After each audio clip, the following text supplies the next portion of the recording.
Le Bénin va changer même après moi et ainsi vous connaîtrez ma valeur. J'aime trop mon pays et je désire son changement. La conférence nationale est un exemple. Bonjour à tous et bienvenue sur votre chaîne Regard Africain. Aujourd'hui, nous restons au cœur du Bénin pour vous faire découvrir l'actualité et les réalités de notre pays. Restez avec nous jusqu'à la fin pour tous les détails. Nous vous invitons également à vous abonner à notre chaîne et à partager cette information afin que chacun soit bien informé. Mesdames et messieurs, bonsoir et bienvenue dans cette édition spéciale. Nous vous remercions de choisir votre chaîne pour vous informer et nous vous saluons où que vous soyez. Auditeurs, chers lecteurs, bonsoir. Il arrive parfois qu'un peuple ait la grâce rare de connaître, au cours de son histoire, deux dirigeants exceptionnels qui, chacun à sa manière, marquent profondément son destin.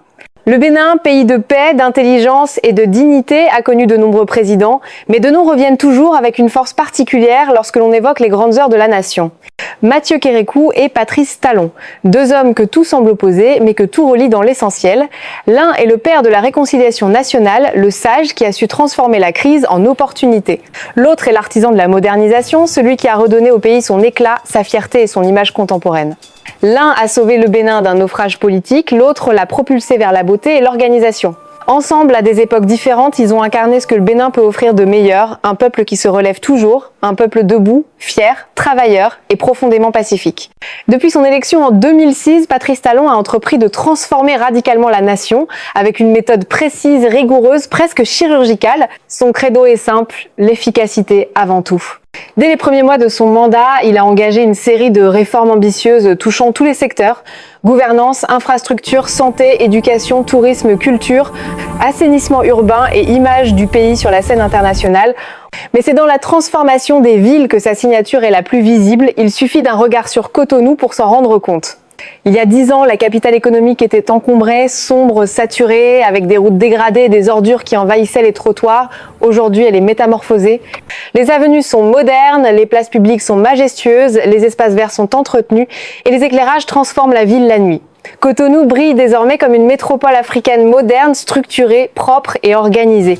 Les grands ronds-points, les boulevards élargis, les statues monumentales, la place de l'Amazone, le palais présidentiel modernisé, la route des pêcheries aménagée, les ponts rénovés, les marchés modernisés, tout cela porte la marque d'une ambition nouvelle.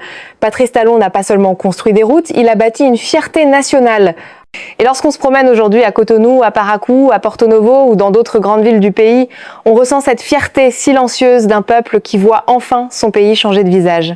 Les visiteurs étrangers ne s'y trompent pas, le Bénin a changé, disent-ils.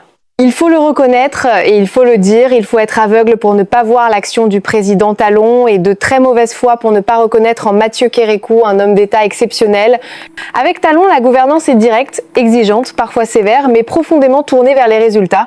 Il croit en la discipline, en la planification, en la rigueur et au travail bien fait. Il veut inscrire le pays dans le temps long et préparer l'après lui. Il sait que le développement ne se décrète pas, il se construit, pierre après pierre, réforme après réforme. Sous son leadership, le Bénin a connu un essor spectaculaire des infrastructures et posé les bases d'un développement durable. Mais au-delà des chantiers, ce qui distingue Patrice Talon, c'est sa vision esthétique du pouvoir. Il veut que le Bénin soit beau, pas seulement fonctionnel, pas seulement riche, mais beau. Car la beauté, pour lui, est un symbole de dignité. Les nations fortes sont aussi celles dont les villes inspirent, dont les espaces publics sont propres, dont les monuments racontent une histoire. Cette philosophie se reflète dans chaque place publique, chaque aménagement, chaque restauration culturelle. Kérékou et Talon, deux hommes, deux styles, deux époques, et pourtant une seule et même flamme, celle de l'amour du Bénin. Ils n'ont pas eu les mêmes priorités, mais ils ont poursuivi le même idéal, servir la nation. Mathieu Kérékou a réconcilié les cœurs, Patrice Talon reconstruit les villes. L'un a offert la paix et la liberté politique, l'autre offre l'esthétique, l'organisation et la projection vers l'avenir. Ensemble, ils montrent qu'un président peut être un bâtisseur d'espérance. Si Kérékou a donné au pays la stabilité, Talon lui donne aujourd'hui la capacité de rêver grand. Grâce à eux, le Bénin avance sans renier ses valeurs fondamentales.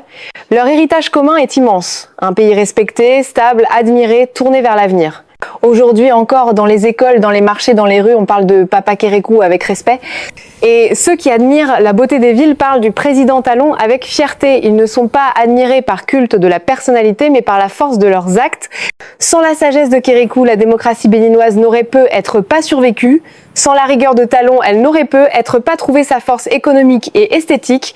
Lorsque l'on contemple la place de l'Amazone ou lorsque l'on relit les actes de la conférence nationale, on comprend que ces deux monuments, l'un matériel, l'autre moral, racontent la même histoire, celle d'un amour profond pour le Bénin. Aimer son pays, c'est le servir sans relâche, l'unir quand il se divise, l'embellir quand il se fatigue et le porter toujours plus haut. Merci de nous avoir suivis, à très bientôt pour un nouveau journal.